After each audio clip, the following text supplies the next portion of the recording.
Saqqara es la primera manifestación de los avanzados conocimientos en todos los campos de los sacerdotes de la Escuela de Misterios de El Ojo de Horus, cuyas ruinas llegan hasta nuestro tiempo. Allí se construyó la primera pirámide sobre la Tierra después del diluvio. Se usaron por primera vez bloques modulares de piedra para construir un edificio.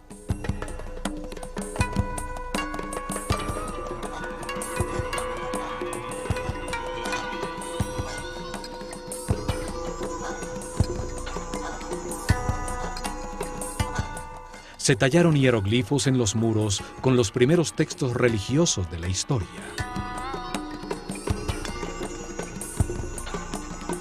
Allí se construyó un enorme complejo subterráneo, 12 pisos bajo tierra, con cámaras y galerías decoradas con los primeros baldosines de cerámica horneados por el hombre.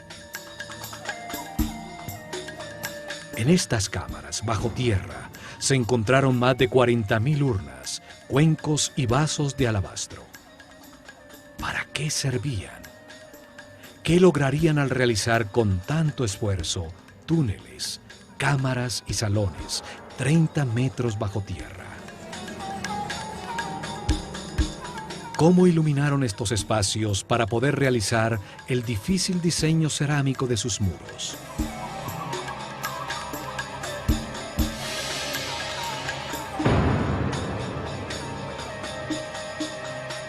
¿Por qué las construcciones a ras de tierra son volúmenes macizos de piedra sin ninguna utilidad aparente?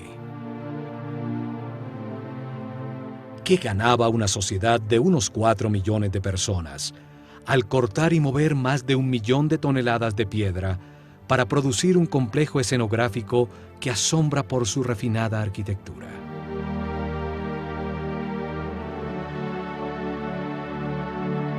¿Para qué producir un trabajo tan elaborado de tallas en piedra, columnas, bajorrelieves y refinadísimos detalles arquitectónicos para adornar una fachada que no tiene nada en su interior? ¿Cómo pueden darse simultáneamente avanzadas tecnologías que aparecen por primera vez con algo tan inexplicable racionalmente?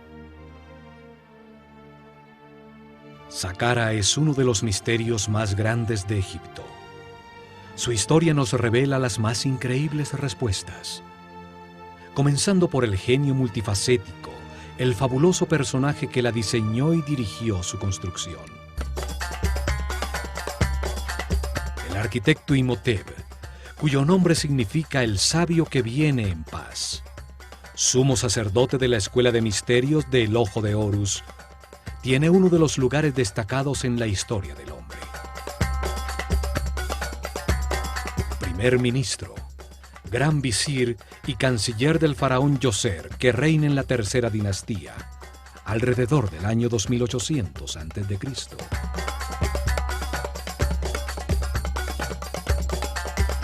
Imhotep nace un 31 de mayo, hijo del arquitecto Khanofer y de su mujer Creduonk.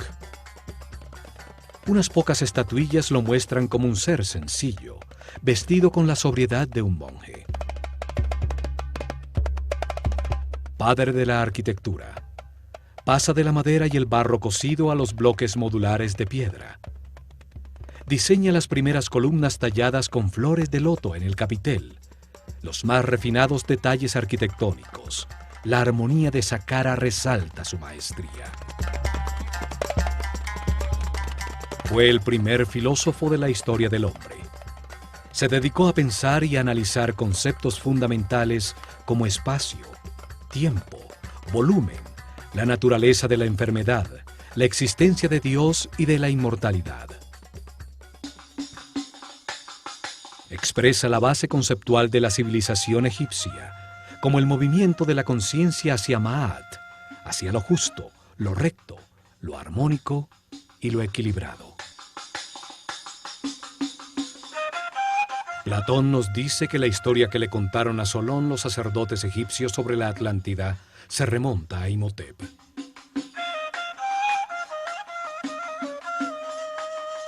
Astrólogo y astrónomo, realizó el primer registro sistemático de la bóveda celeste. Deja los primeros mapas de las constelaciones. Demuestra su conocimiento de la precesión de los equinoccios al usar los cambios de era para determinar las etapas de revelación en el desarrollo espiritual de la civilización egipcia. Pero fueron las grandes dotes de Imhotep como médico las que lo convirtieron en un semidios. Solo 50 años después de su muerte, el faraón Miquerinos le dedicó un templo que fue sitio de peregrinación y curaciones milagrosas. Los griegos que estudiaron en Egipto y que le cambiaron el nombre a todo el mundo, lo llamaron Asclepios o Esculapio, para marcar sus logros como médico. También lo llamaron Hermes Trismegistus, el 3 veces grande, por sus dotes como filósofo y físico que reveló las bases de cómo funciona el universo.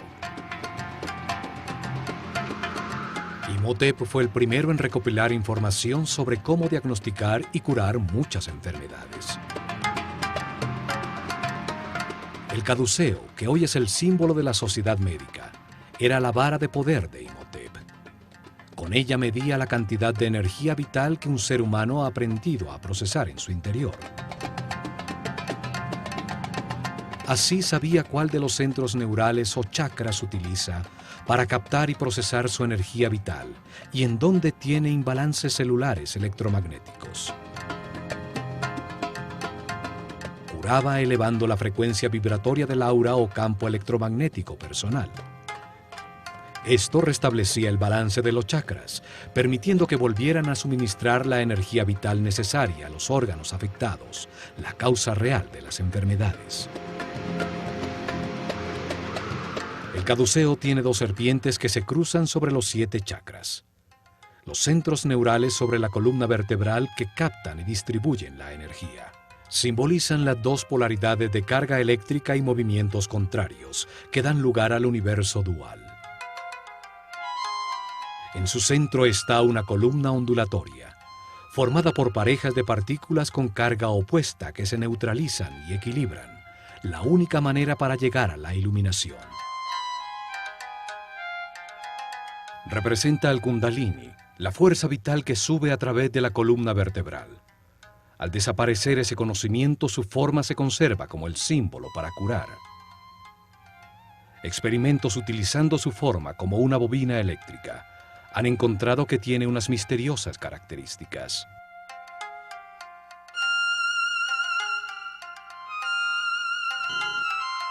Al aplicarle corriente no se detecta ningún campo de fuerza, a pesar de comprobarse sus efectos, pues se resuena en todas las frecuencias y longitudes de onda. Se pudo utilizar como emisor y receptor de señales radioeléctricas al alinear sus ejes de hierro como si emitiera señales de láser. El papiro médico Ebers muestra la manera como Imhotep mezclaba la magia con la medicina.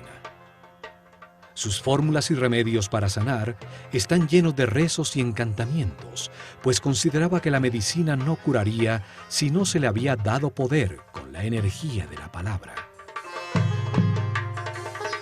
Sus escritos y enseñanzas pasaron secretamente de generación en generación durante milenios. Son la base de los conocimientos gnósticos, templarios, illuminatis, rosacruces y masones. Los griegos los llamaron los principios herméticos. Imhotep los dejó para la posteridad en varios papiros y tabletas. Uno de ellos, el Kybalión, habla de los 7 principios fundamentales del universo. Allí afirma que el universo existe en la mente de Dios, que cada hombre es uno de sus pensamientos, con la capacidad de pensar a su vez, que la realidad es un gran sistema, donde todo tiene conciencia y está interconectado. Imhotep fue un maestro del conocimiento. Enseñó la escritura hieroglífica y a tallarla en losas de piedra, produciendo los primeros textos religiosos de la historia. Por esto es asociado con Tot, el néter o principio divino, simbolizado por una figura humana con cabeza de ibis que representa al verbo divino, al creador de la palabra.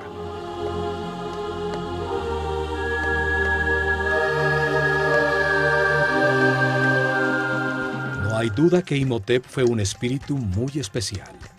El paso del tiempo lo convierte en un mito, asociado a la divinidad con distintos nombres. Tot, Mercurio, Quetzalcoatl, Esculapio, Hermes Trismegistus, el 3 veces grande. El término hermético se convierte en sinónimo de sabiduría secreta, la que una vez estuvo en las mentes de los sacerdotes del Ojo de Horus, uno de cuyos primeros sumos sacerdotes fue Imhotep, el sabio que viene en paz.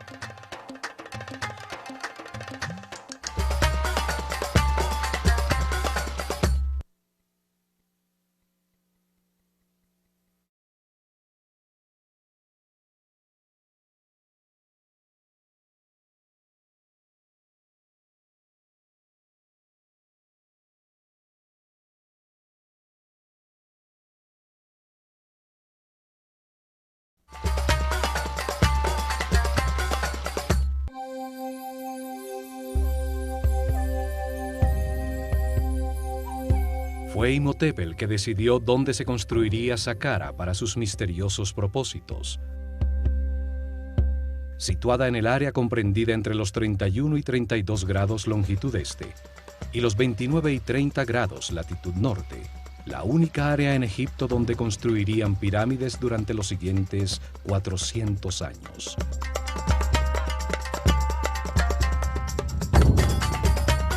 En una zona desértica a 14 kilómetros al sur del Cairo, al lado de Memphis, la desaparecida capital de Egipto.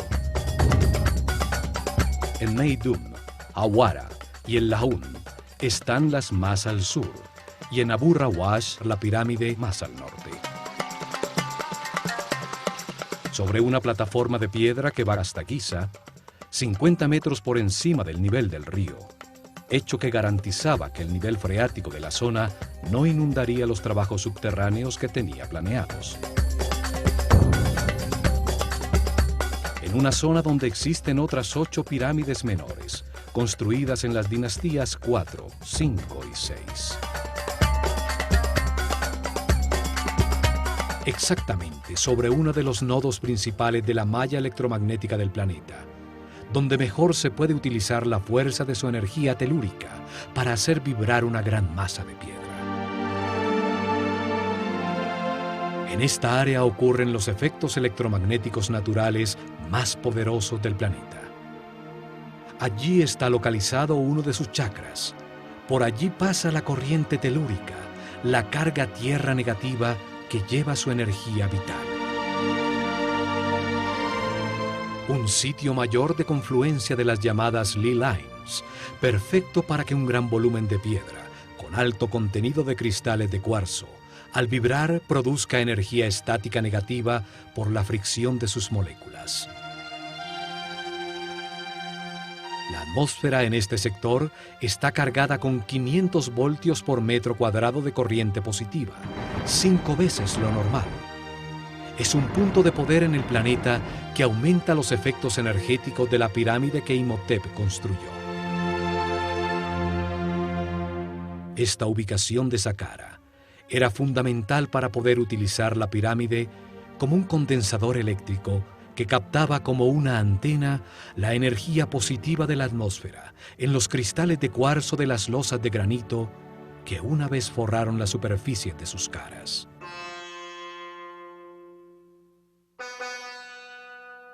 Saqqara significa el que abre y guía el camino. Su símbolo es el chacal que guía a los perdidos en el desierto hasta llevarlos a tierra cultivada, al sitio del hombre civilizado.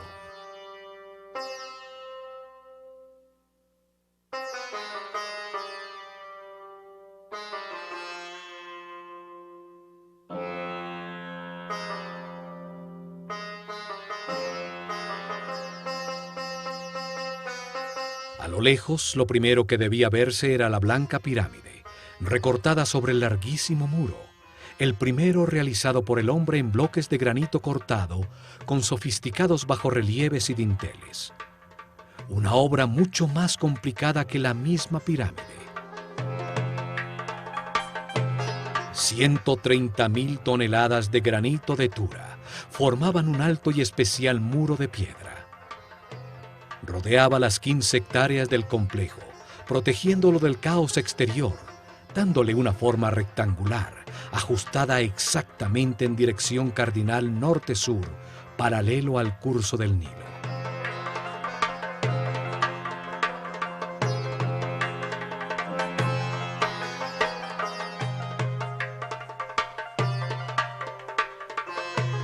El muro tenía 10 metros de alto, aproximadamente 4 pisos de un edificio actual.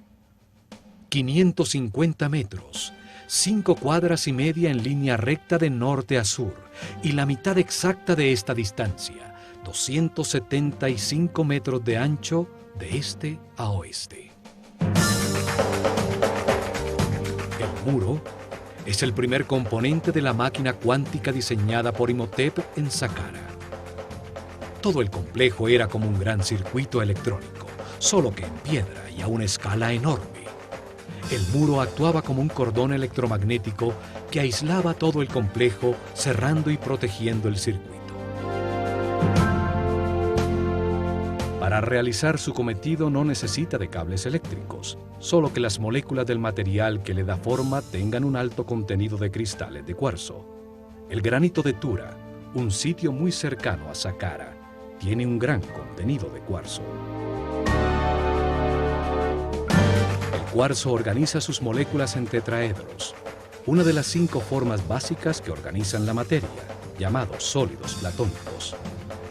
Al vibrar con el planeta, las caras de los tetraedros se friccionan entre sí, produciendo una carga eléctrica.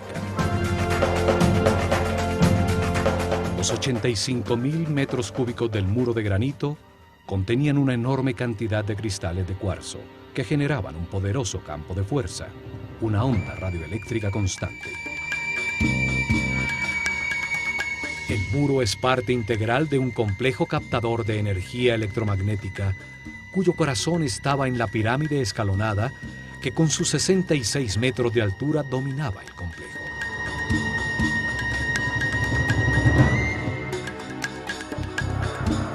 La forma del muro es sorprendente. Entraba y salía para producir bastiones y pórticos a intervalos regulares. Bajorrelieves verticales enmarcaban los pórticos que embellecían y regularizaban el conjunto, produciendo una sensación de armonía con un estilo arquitectónico casi ultramoderno.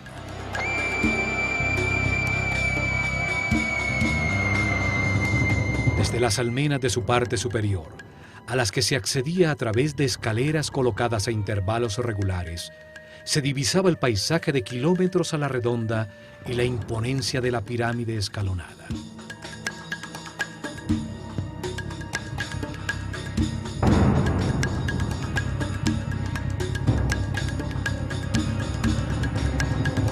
No solo es la primera construcción monumental en piedra tallada del hombre, sino que además tiene una serie de detalles arquitectónicos que indican una maestría y un conocimiento que nunca fueron superados en todo el desarrollo posterior de su civilización.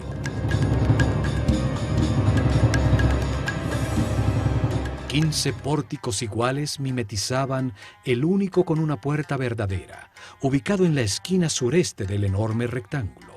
Enmarca un estrecho corredor de acceso que solo permite entrar uno por uno a los visitantes de Saqqara.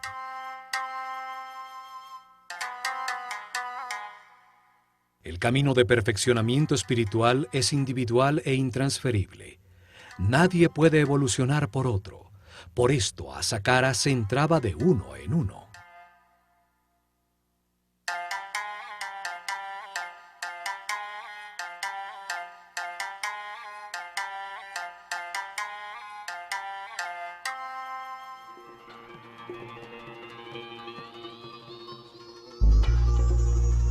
Un muro tan alto, con 14 pórticos falsos y uno solo verdadero, una entrada tan estrecha, pareciera haber sido diseñado con propósitos de defensa. Sin embargo, Saqqara nunca tuvo una puerta en su única entrada. La tecnología aplicada restringía el acceso a los seres con mentes primarias, con un aura o campo eléctrico personal cargado negativamente. Desde el largo corredor bajo el muro y a lo largo de toda la galería de las 48 columnas, existía un poderoso campo de fuerza que amplificaba los sentimientos del visitante. Si había odio, miedo o inseguridad en sus corazones, su propia angustia amplificada les impedía el acceso.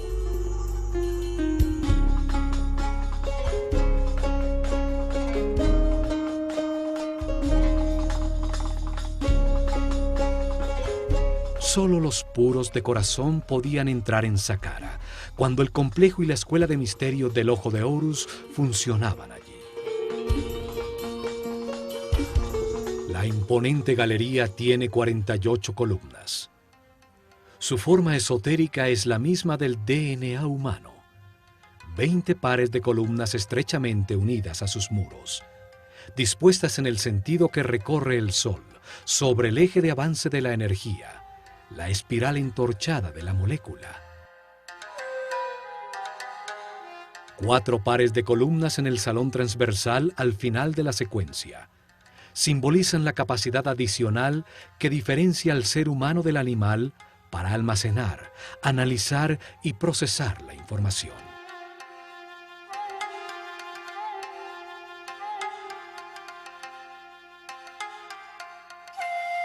Las columnas totalmente moduladas y con 7 metros de altura estaban dispuestas con una serie de principios arquitectónicos que se repitieron miles de años después en Grecia, en el Partenón. Cada columna tenía la forma de un haz de papiros. El cilindro tenía una ligera convexidad y se estrechaba en su parte superior, acentuando su verticalidad para engañar la vista, que sin este truco las vería curvas desde lejos. El restaurador de Saqqara, Jean-Philippe Loé, también encontró que en la profundidad de la galería, las columnas más lejanas estaban ligeramente más distanciadas entre sí, aumentando la perspectiva y produciendo la sensación que la galería era más grande.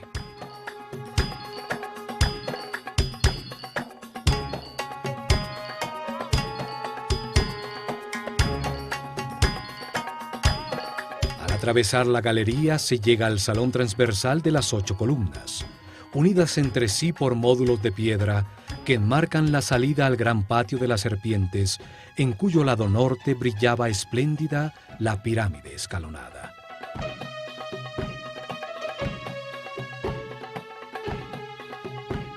El patio estaba originalmente delimitado por altos muros, con intrincados bajorrelieves. Formaban nichos con la forma que simboliza a una puerta y que posteriormente aparecería en uno de los muros de todas las tumbas egipcias.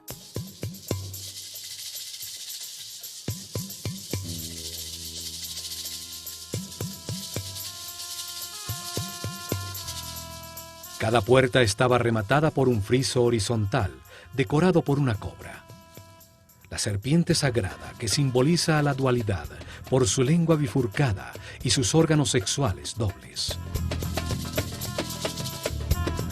La serpiente simboliza también la determinación para alterar la existencia, de comenzar un viaje evolutivo decidido por sí mismo, de tomar sus propias decisiones. Es la fuente y origen del movimiento.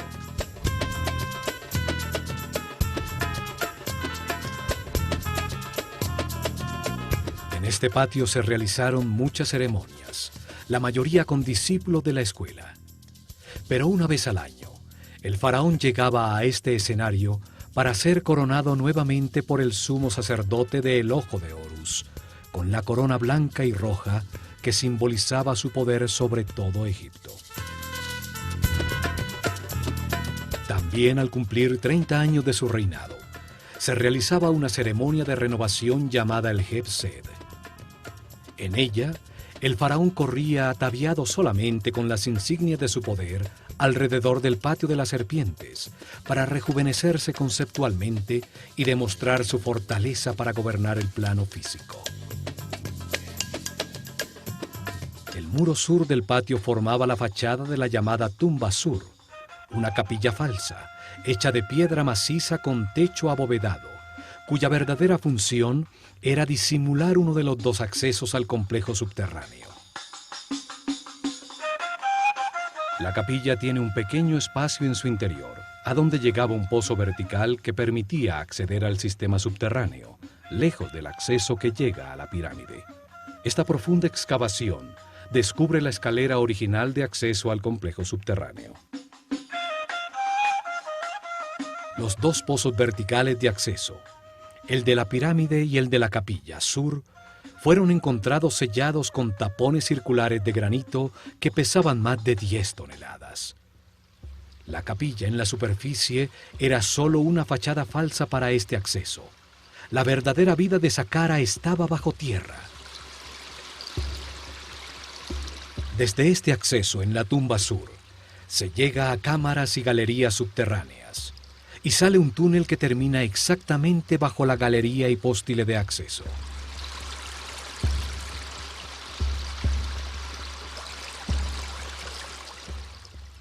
La planta de todo el complejo parece el procesador central de un computador.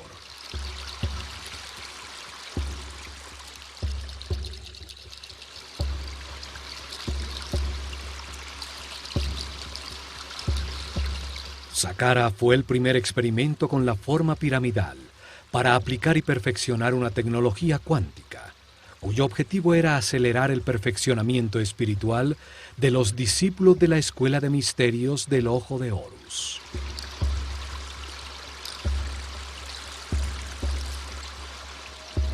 Durante 400 años se construyeron alrededor de 100 pirámides con formas, tamaños y materiales distintos, hasta que perfeccionaron el diseño y se construyó la Gran Pirámide de Keops.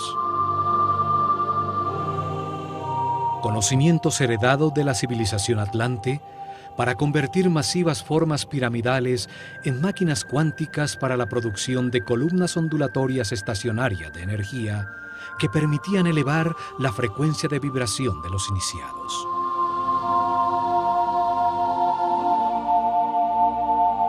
Esto aumentaba la energía vital, amplificaba el poder mental y despertaba nuevos sentidos como la telepatía y la sensibilidad para percibir el aura de las otras personas. Permitía a la conciencia situarse sobre el tiempo y ver la cadena de reencarnaciones vividas.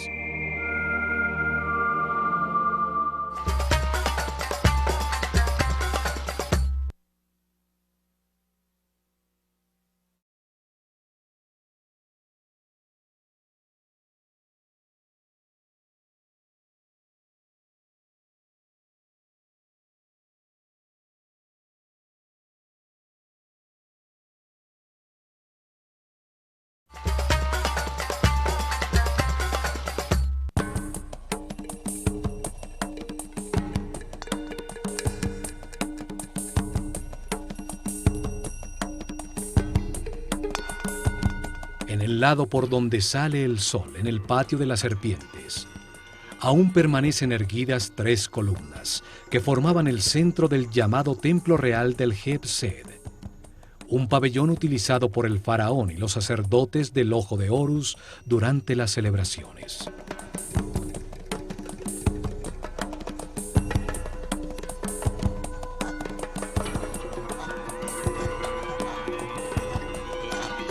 Desde este pabellón, siguiendo un muro curvo, se llega al patio rectangular del Heb-Sed, paralelo al patio central del complejo. Sus lados estaban delimitados por 2 series paralelas de capillas falsas. Son realmente una fachada elaborada sobre un bloque de piedra maciza.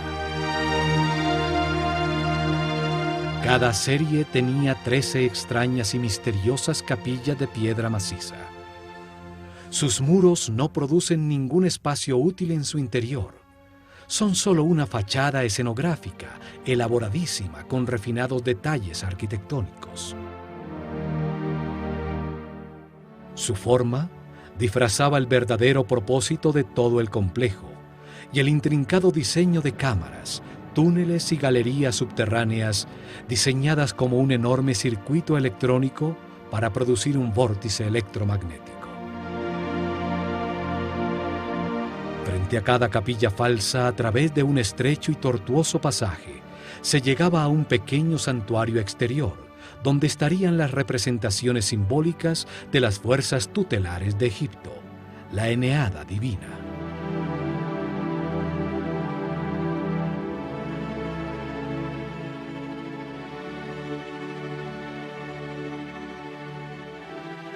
Los muros exteriores estaban profusamente decorados con altos y bajos relieves de puertas y ventanas falsas, cercas falsas de madera, series de jets, columnas tipo flauta, en fin, una escenografía completa tallada en piedra.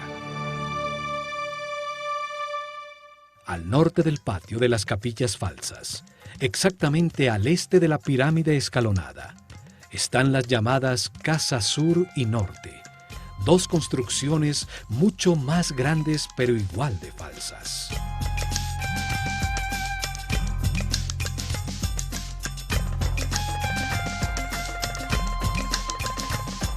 La fachada de la Casa Sur tiene columnas cilíndricas con capiteles con forma de flor de loto, símbolo del Alto Egipto.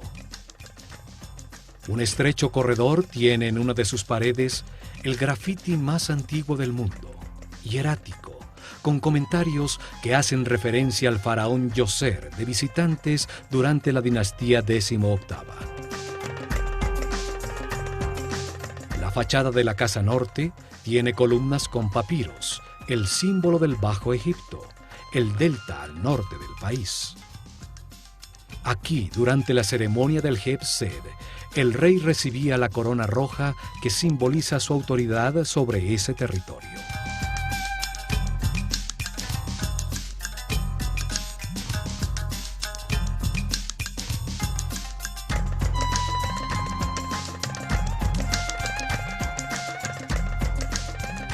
Entre la Casa Norte y el llamado templo funerario de Djoser se encontró el llamado Serdab, una pequeña capilla con dos orificios en uno de sus muros.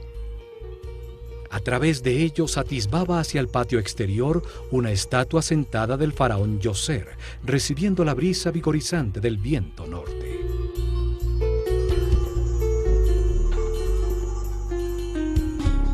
La figura con el imponente Nemes en la cabeza, cuyos ojos incrustados de cristal se perdieron, es la primera imagen tridimensional de tamaño natural de un monarca egipcio que ha llegado hasta nuestros días.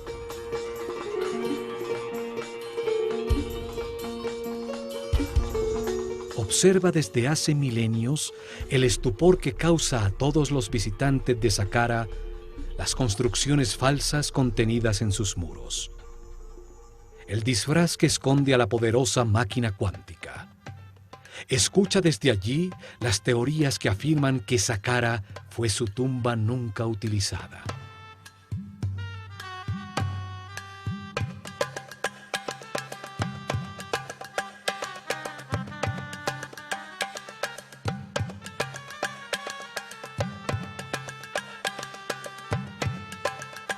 A su lado se encuentran las ruinas del templo adosado a la pirámide, con su único acceso hacia el este, que a través de intrincados laberintos de estrechísimos corredores conducía a dos patios abiertos, uno de los cuales escondía la puerta a la verdadera Saqqara en las profundidades de la tierra.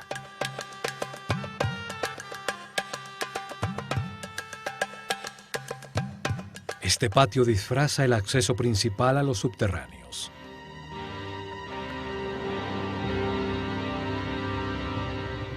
Este esquema de un templo adosado se repite en las pirámides que se construyeron en los siguientes años.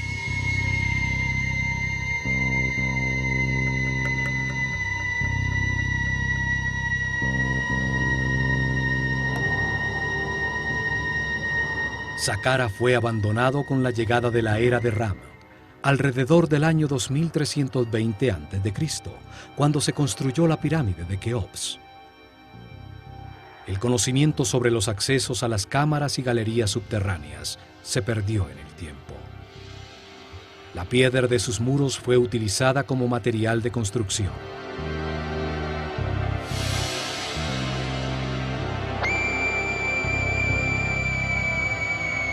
Muchos nobles de períodos posteriores construyeron sus tumbas en este lugar sagrado. Hoy se cree que fue un cementerio y que el complejo original es la tumba del faraón Djoser. En la dinastía XXVI, en la decadencia de la civilización egipcia, ya nadie sabía que el templo adosado escondía la entrada a su cámara principal. Por orden del faraón cavaron un largo túnel desde la cara sur bajo la pirámide, creyendo que allí estaba la entrada.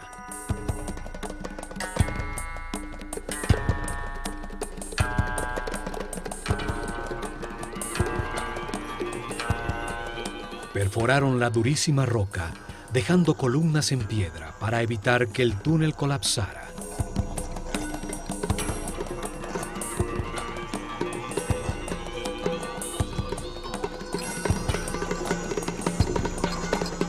Hasta que llegaron a la cámara central, un espacio vacío de 12 pisos de profundidad.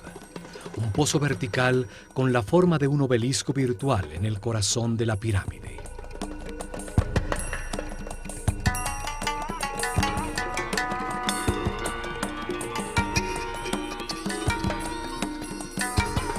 Desde allí descubrieron que el acceso original estaba realmente en la cara norte de la pirámide y pudieron entrar a todo el complejo de galerías subterráneas.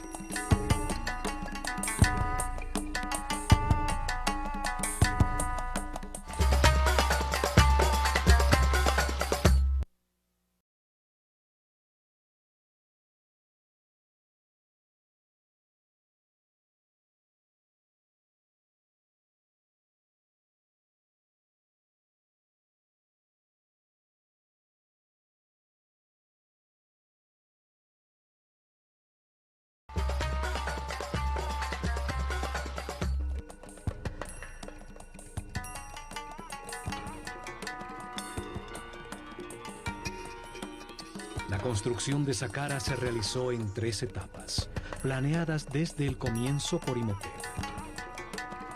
Las etapas permitían que el complejo fuera creciendo y que la pirámide se expandiera como el cuerpo de un ser humano. La primera etapa comienza con la construcción de la columna vertebral del complejo. La excavación del pozo vertical de la pirámide que baja hasta una profundidad de 30 metros, 12 pisos de profundidad, que equivalen al 50% de la altura total de la pirámide terminada.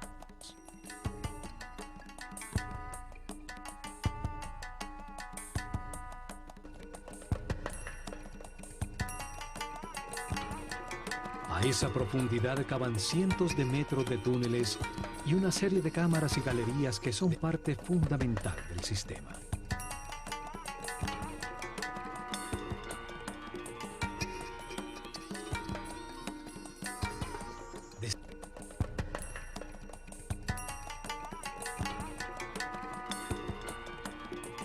En la segunda etapa, construyeron sobre el complejo subterráneo una pequeña pirámide escalonada.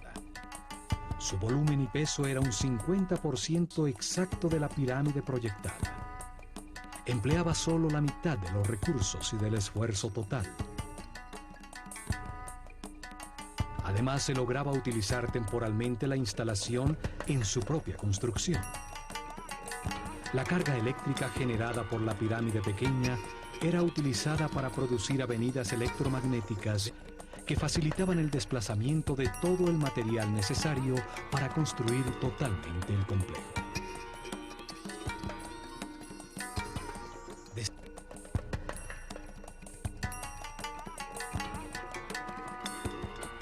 Partiendo del frente de la pirámide, se colocaban a distancias regulares una serie de pilares llamados Yed, que transferían del uno al otro la carga de iones negativos generados por su masa en vibración.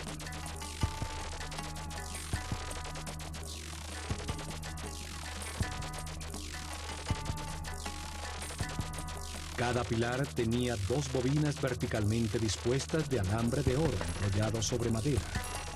la primaria en la parte inferior, la secundaria en la parte superior. El pilar era colocado sobre una cavidad llena de fibra mojada en agua salada, que producía un excelente contacto tierra. Se requería que un sacerdote de alto nivel de conciencia y vibración controlara con la energía taquiónica de su mente la transferencia del flujo de iones al primer pilar frente a la pirámide. Desde allí la carga eléctrica fluía de manera regular de pilar en pilar, generando una avenida electromagnética, hasta llegar a Tura, a corta distancia de Saqqara, frente al Nilo, en el rango de poder de la pequeña pirámide, donde se encontraban las canteras de granito de cuarzo. Las losas cortadas de granito eran colocadas frente al último hielo, donde eran golpeadas por la vara del sacerdote, induciéndoles a sus moléculas de cuarzo la misma carga negativa de la avenida. Las dos cargas iguales se repelen y el bloque levitaba. Es el mismo principio utilizado hoy por el tren bala en Japón, que flota sobre un poderoso campo electromagnético en los rieles, de igual polaridad a la del tren.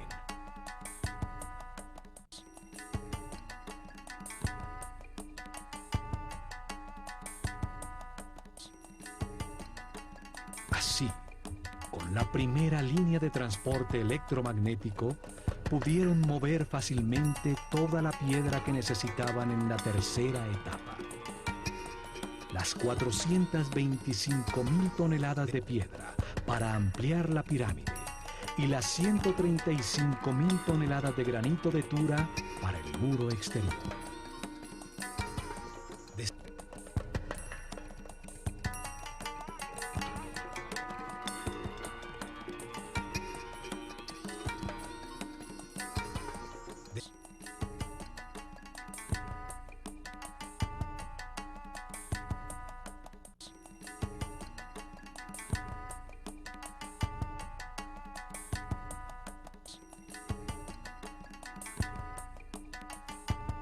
Las etapas permitían utilizar parcialmente la potencia generada y aumentarla en un 50% cuando la pirámide grande estuviera construida. La potencia total garantizaría una avenida electromagnética que llegaría hasta Maidu, el llamado punto medio entre Saqqara y las canteras de granito rojo en el Alto Egipto.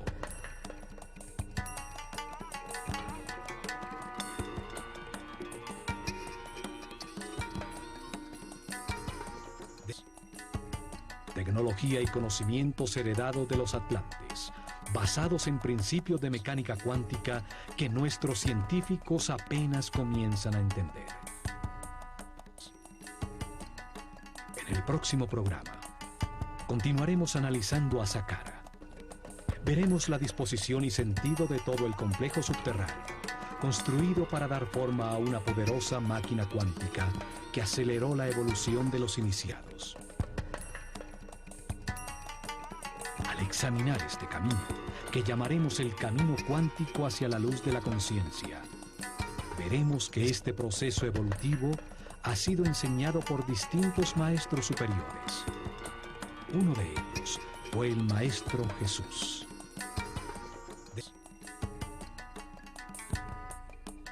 Él dijo que si seguíamos el camino de la luz y de la vibración en amor, realizaríamos cosas aún más grandes. Se refería a la utilización de las partículas subatómicas de la luz, la energía taquiónica, la fuerza creativa que dio forma a este universo.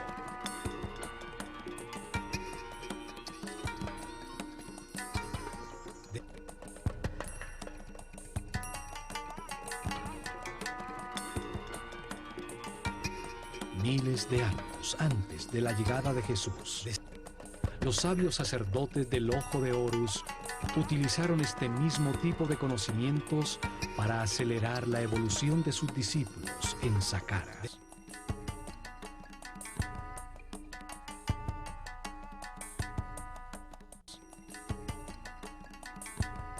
Construyeron masivas formas piramidales, máquinas cuánticas para la producción de columnas ondulatorias de energía, que utilizaron para elevar la frecuencia de vibración de los iniciados. Dieron forma a un centro de comunicación con las dimensiones superiores, que permitió a los discípulos más avanzados verificar el camino de la luz, recibir información de seres más evolucionados, de maestros superiores.